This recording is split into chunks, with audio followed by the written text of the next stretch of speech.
শপথ আকাশ ও রাত্রিতে আবির্ভূত বস্তুর। রাত্রিতে যা আবির্ভূত হয় তা কি তুমি জানো?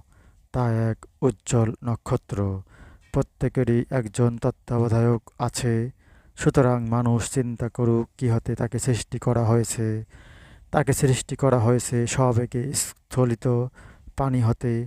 এ নির্গত হয় নরের মেরুদণ্ড ও নারীর পঞ্জরাশির মধ্য হতে। নিশ্চয়ই তিনি তার প্রত্যাবর্তনে ক্ষমতাবান। যেদিন গোপন তথ্য পরীক্ষিত হবে সেদিন তার কোনো সামর্থ্য থাকবে না এবং সাহায্যকারীও থাকবে না।